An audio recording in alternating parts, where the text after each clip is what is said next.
It is Market Monday time. It is the first Monday of 2026. Thanks for joining me for this Market Monday. Now, the only thing that's really gonna be normal about this as a Market Monday is what we're calling it. We're calling it Market Monday, but really what this is this kind of a deep dive into what happened, in my opinion, in 2025.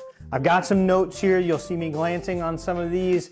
The slides, the information that we're going to share with you is going to look a lot different because we're looking at the entire year.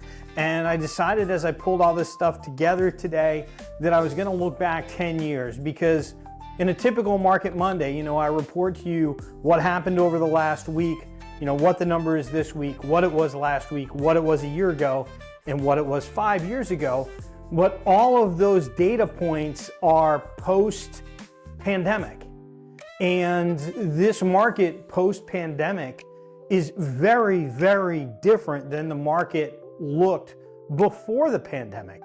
The question is, and I can't answer this, I have an opinion, but I can't answer it, is this really the new normal? Is the market the way that it is right now the new normal? Or at some point, are we going to revert back to what the market looked like pre-pandemic? My take on that is this is the new normal. We are not going to revert back to what things look like prior to the pandemic. Why do I say that? I say that because in my opinion, the number one thing that's influencing the market and has since the pandemic is inventory, right? Inventory is incredibly low compared to what it looked like 2019 and prior. Very, very low, like less than half, right? And the question is why? What has happened? Why did it happen? And can we revert back? Will things revert back at some point? And the short answer and the basic answer, because I'm just a basic guy, the short answer to that is Hilton Head became very, very popular after the pandemic.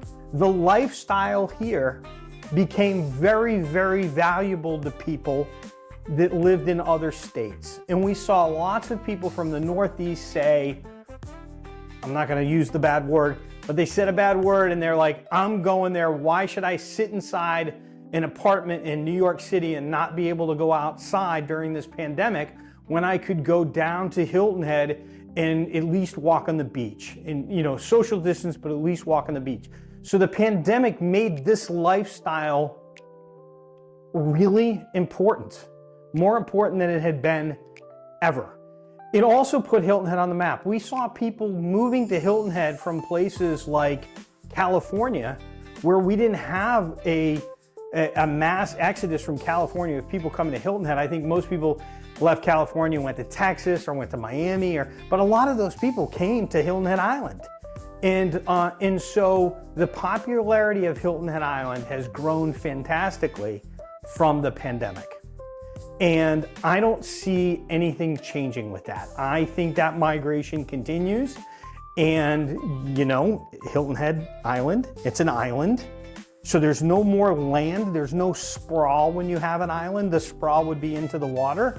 So what happens is that inventory goes down and down and down and down and down. And the lower that the inventory remains, the more valuable that real estate comes, what's available comes.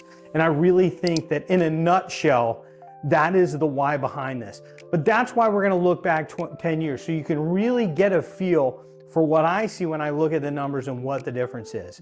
And I encourage you, if you have any questions, drop me a comment and I'll answer them in future weeks. This is meant to be as interactive as it can possibly be. Now, having said all that, before we get started, please take a second, hit the subscribe button, press that notification bell so you're notified every single week when Market Monday comes out. The goal is to have you spend about 10 minutes every single week if you're interested in Hilton Head Island and follow the market along with me.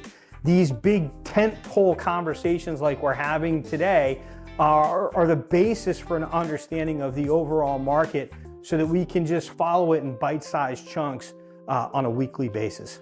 Make sense? Promise me you'll subscribe? Okay, let's get into the numbers. Let's start with supply. So on each one of these slides, I'm showing you the amount of new listings that have come on the market in the entire year for just Hilton Head Island. And you can see 2018 was the high, 3,393 listings came on the market, right?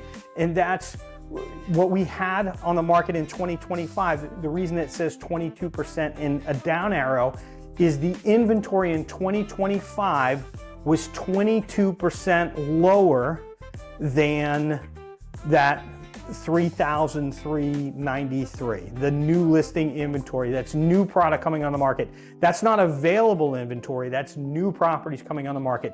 So that's the high point over the last 10 years, 3,393.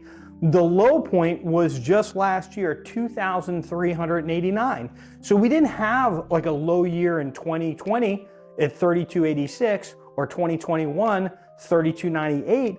Those were fairly high new inventory years. The good thing was that inventory was being consumed just as it came on the market.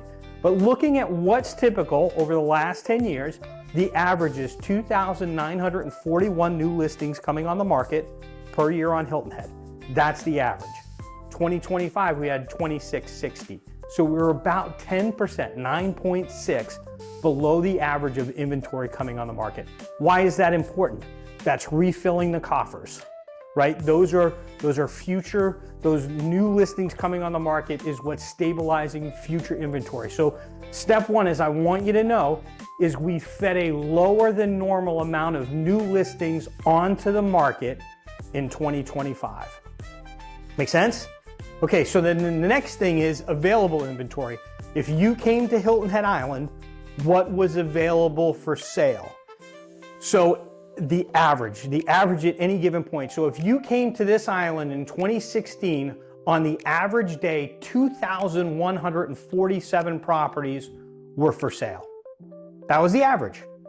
Over 10 years, the average was 1,394. That's the average over 10 years. You come to Hilton Head Island, you get off the plane, you look at real estate, there's 1,394 properties that you can choose from, okay? So the high, 2,146, the low is in 2022, 739.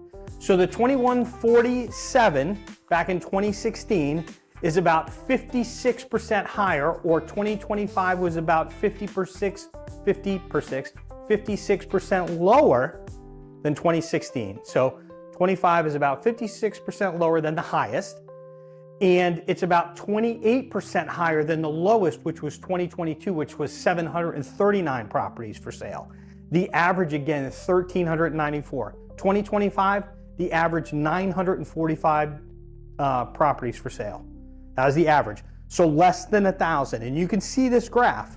The average 1,400, so we're 32% below available inventory, 32% below the 10-year average. Folks, that is the number.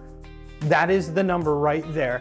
That is the most important number, in my opinion, in projecting the future of what's going to happen. That 945, is that going to go up? If it goes up by 400 properties, we're still only at the average, folks. Right? And what does the average mean? The average means average appreciation, price appreciation. That's my take on it.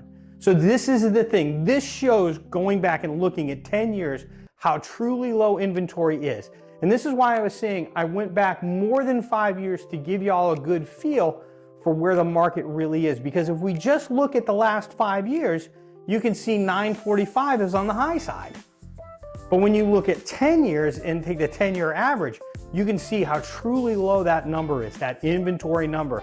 And it all begins, laws of supply and demand, it all begins with the supply side, the inventory side. So remember that, right? Before we leave this slide, remember that we're 32% below the 10-year average from an inventory perspective. Now on the demand side, pending sales, we had 2,001 properties go under contract in 2025. The 10-year average is 2,434. So we're 18% below the 10-year average. So we're 32% below on inventory, 32%. We're 18 below on sales. So the 18 below on sales, if you're a casual observer, you're like, oh, sales are down 18%. But you gotta factor in the fact that inventory was already down 32%. And that, remember the slide before that where we talked about new inventory coming on the market, we're not seeing lots and lots of new inventory coming on the market. So it's giving us an idea that from an inventory standpoint, from an available inventory standpoint, it's probably going to remain pretty damn low. In the sales, the drop in sales is a smaller drop as compared to the drop in inventory. That's what's pushing our prices higher. You can see that the best sales year that we ever had was in 2020, or best pending sales, 3,448. We're 42% lower than that. And the worst sales year that we had was 2024. In the last 10 years, 1,924 properties sold. We're 4% higher than that. That's pending sales. Now the closed sales, very, very similar. 2,003 properties closed in 2025. The 10-year average is 2,443. So we're 18% below the average on closed sales. So we'd like to see that number be above average, but the fact that inventory is so low, it's hard for that number to be above its average. Hope that makes sense. 2021 was the best closed sales year in the last 10 years, 3,472. It would be impossible, folks, for us to hit that number. Think about it. The average was 948 properties available for sale. In that 1 year, we had 3,472. It's an impossible number to hit because the inventory is not there. What could change that? Oh, I don't know. Interest rates could come down low, and all these people that are handcuffed with a 3% interest rate might say, the hell with it, let's sell the house. We're going to buy something new. Interest rates are at 4%. I can deal with 1% higher, but I can't deal with 3% higher. Something like that. That's kind of where we are right now. But hopefully that makes sense to you, that you understand that the number of sales that we had in these magnificent years in 2020 and 2021 are impossible right now. It's impossible for us to sell property that's not on the market. That's what's holding the market back right now in terms of number of transactions.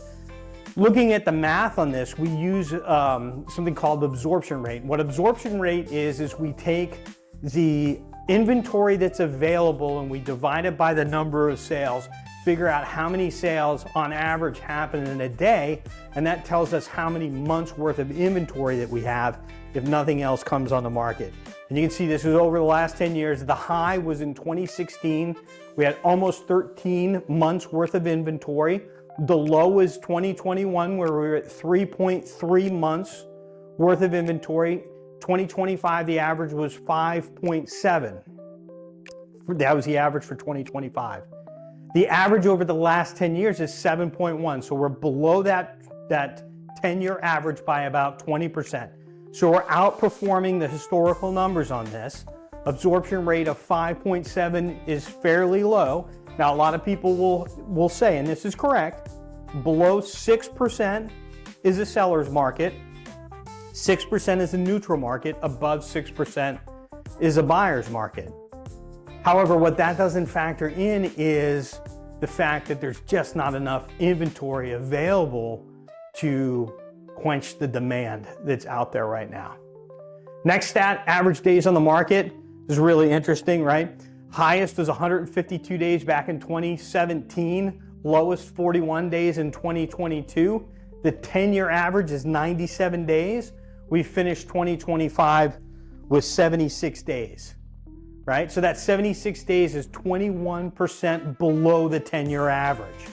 Again, shows you how strong this market is. So many people are looking at the lack of sales and saying, yeah, the market's not that strong. Market is incredibly strong. There's just no inventory. Okay, property values. What has all this done to property values? So this is the median sale price on Hilton Head Island for each year of the last 10 years, right? If we look at the average annual rate of appreciation for these last 10 years, it's 9.36. We ended the year last year with a median sale price of $746,229. That's 5.1% appreciation over 2024, right? The best years of appreciation that we've seen in the last 10 years were 21 and 22, where they were respectively at 18.6% appreciation. The worst year was 2019, where we saw just 1.2% appreciation. Okay, so the appreciation is falling below the 10-year average, so we're underperforming the market on that. But again, that is a situation of interest rates and all of that playing into the market. So getting right into that, interest rates. Interest rates this week, 6.15%. It's the lowest that it's been in a while. It was 6.22% last episode. And the 15-year, that's for the 30-year. The 15-year is at 5.44. And last episode, it was 5.54. So 6.15 for 30, 5.44 for the 15. This is looking at it over the last 10 years. So you can see that 6.15 is a decent amount less than what we ended 2025 with. So that number is really moving in the right direction. And that's what I tell you, is to kind of look at the trends here and then imagine back and look, rewind the tape, so to speak, for those people that are old like me and remember VCRs. But rewind this video, step back in this video and look at the median sale prices compared to these interest rates, and you'll see a trend. There's about a 1-year delay, it looks like to me. So if I see a dip in interest rates or a low in interest rates, it translates to a high number of appreciation about a year later. It just takes time for everything to cycle through. So there is a delay, right? Like we see interest rates dip down to the lows, and it's about a year before we see the appreciation really spike after all those people get into the market. But you can clearly see that here. Remember, 21 and 22 were the years that we saw the high rates of appreciation, right? That's measuring appreciation. So if we're looking at 2021 appreciation, it's comparing 2021 to 2020, right? And we saw that line, a high rate of appreciation, and then same thing in 22, we saw a high rate of appreciation. Now on this interest rate, you'll see that interest rates jumped to 5.24, but we're measuring the difference between the 2022 and the 2021 appreciation. So that's why you're seeing the delay in appreciation. But you'll see that trend now where that interest rate is now starting to come down. And here it shows in 2025, 6.6. But we know based on the slide that I just told you that interest rates right now are down to 6.15, right? And we believe that they're going to be trending lower. Nobody has a crystal ball, but everything that I see right now tells me that interest rates are trending lower. What am I looking at? The number one thing that I look at, again, being a simple guy, I look at gas prices.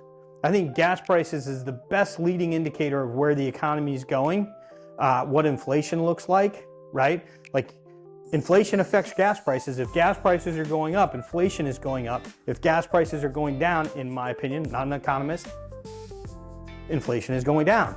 And we're clearly seeing those types of signals in the market. At least that's what I believe I'm seeing.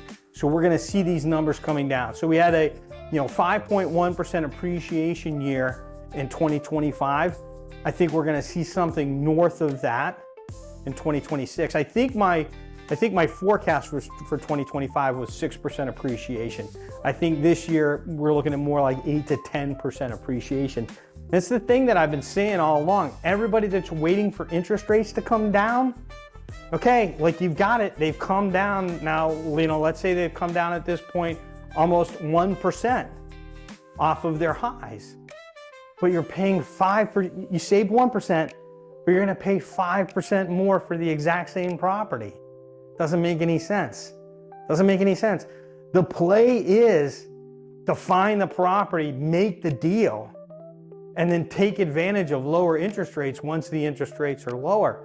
But prices are never going to be, I'm gonna say it, prices are never going to be as low as they are right now, ever again, right? This is so different than, for those of you that remember 2008, this is so different from 2008.